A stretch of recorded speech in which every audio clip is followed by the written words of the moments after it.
জুবিনৰ কেছত কি হৈছে প্ৰথমতে মানুহে ভাবিলে যে মানে যেতিয়া হেৰি হৈ আছে ভাবিলে যে SITয়ে মানে ইনভেষ্টিগেশ্যন কৰোঁতে কোনো ধৰণৰ চেণ্ট্ৰেল গভৰ্ণমেণ্টৰ পাৰ্মিশ্যন লোৱা নাই এমলেটৰ কথা ক'লে লেটাৰ অডিটৰীৰ কথা ক'লে কিন্তু এতিয়া এটলিষ্ট দেখিছোঁ যে SITয়ে যিখিনি পাৰ্মিশ্যন ল'ব লাগে সেইখিনি পাৰ্মিশ্যন লৈছে পাব্লিক ছাৰ্ভেণ্ট হয় সেই গতিকে পাব্লিক ছাৰ্ভেণ্ট কেইজনৰ প্ৰচিকিউট কৰিবৰ কাৰণে পাৰ্মিশ্যন ল'ব লাগে ইয়াতে চবতছে যিটো যাৰ কেছ চবতছে ভাল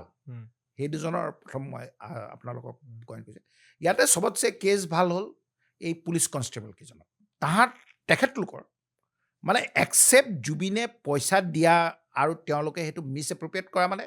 জুবিনে তেওঁলোকৰ একাউণ্টত পইচা থ'বলৈ দিছে যি কাৰণে নথক আজি এই কেছত জুবিনটো আছামী নহয় তেওঁলোকৰ SIT মতে তেওঁলোকে তাতে জুবিনৰ ফালৰ পৰা তাতে পইচা জমা থ'বলৈ দিছে আৰু সেইটো তেওঁলোকে বিশ্বাসত থ'বলৈ দিছে কিন্তু তাৰ পৰা তেওঁলোকে নিজববীয়াকৈ খৰচ কৰিছে সেই গতিকে সেইটো এটা তেওঁলোকৰ অফেন্স বুলি ধৰিছে দ্বিতীয় কথাটো হ'ল তেওঁলোক চৰকাৰী বিষয়াৰ নন চ'ৰ্চ অফ ইনকাম থাকে সেই গতিকে ইনভেষ্টিগেশ্যনত তেওঁলোকে প্ৰমাণ কৰি দেখুৱাইছে with the help of a chartered accountant যে তেওঁ যিখিনি ইনকাম আছে এই constable is disproportionate to the known source of income কিন্তু তেওঁলোকৰ দুজনৰ এগেইনষ্টে মাৰ্ডাৰ চাৰ্জ নাই সিদ্ধাৰ্থ আৰু শ্যামকানু যদি চায় সিদ্ধাৰ্থৰ এগেইনষ্টে মেক্সিমাম এলিগেশ্যনৰ আছে কাৰণ সিদ্ধাৰ্থৰ দুটা ৰোল আছে এটা হ'ল কনস্পিৰেচি মাৰ্ডাৰ প্লাছ ফিনান্সিয়েল ইৰেগুলাৰিটিজ সেই হিচাপে শ্যামকানু ফিনান্সিয়েল ইৰেগুলাৰিটিজটো ডাইৰেক্টলি শ্যামকানুৰ এগেইনষ্টে নাই শ্যামকানুৰ এগেইনষ্টে বাকী যি ফিনান্সিয়েল ইৰেগুলাৰিটিজ আছে সেইটো ছেকেণ্ড কেছ যিটো CIDPS কেছ নম্বৰ 19 য'ত শ্যামকানুৰ পৰা ঘৰৰ পৰা সেই ষ্টাম্প বা এজন গভৰ্ণমেণ্ট অফিচাৰে তেওঁৰ এগেইনষ্টে দিছে যে এইবিলাক মানে ফ্ৰড কৰিছে এইবিলাক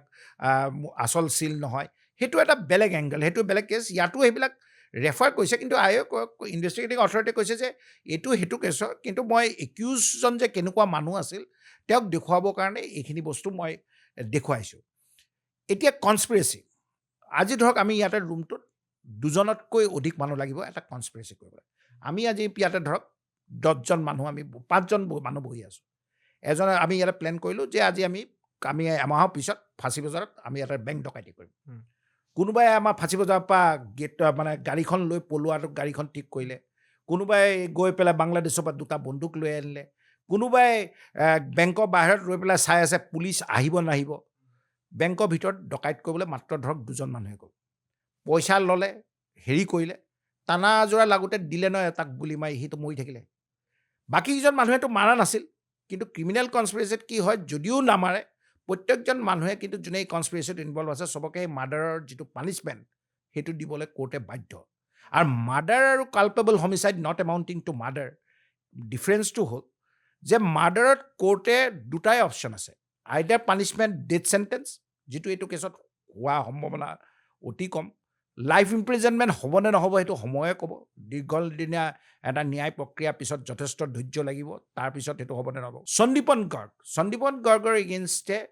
কোনো ধৰণৰ মাৰ্ডাৰ চাৰ্জ তেনেকৈ ডাইৰেক্টলি নাই তেওঁৰ এগেইনষ্টে আছে culpable homicide not এমাউণ্টিং two murder তাতে পানিছমেণ্টটো কম হয় 10 বছৰ মেক্সিমাম কেতিয়াবা 2 বছৰতো কোৰ্টে 1 বছৰ 1.5 বছৰ 2 বছৰ মানে চাই যদি লাঠিয়ে মাৰিলে অলপ কম দিলে তৰুৱালে মাৰিলে যদি বেছি দিলে মানে যদি ভাইটেল বডি পাৰ্টছত দিয়ে তেতিয়াহ'লে মূৰত মাৰিলে পানিছমেণ্টটো বেছি হাতত মাৰিলে পানিছমেণ্টটো কম ফ্ৰেকচাৰ হ'লে আকৌ হয়তো 6 মাহ বেছিকৈ দিব পাৰে সেইটো কালপেবল সন্দীপন গৰ্গৰ এগেইনষ্টে কিন্তু অকল কালপেবল হোমিচাইড নট এমাউণ্টিং টু মাৰ্ডাৰৰ অফেন্সটোহে আছে কিয় আছে সন্দীপন গৰ্গৰ এগেইনষ্টে যে সন্দীপন গৰ্গৰ এগেইনষ্টে বেছিকেলি এলিগেশ্যনটো মই যিটো দেখিছোঁ প্ৰাইমা ফেচি যে তেওঁ জল্দি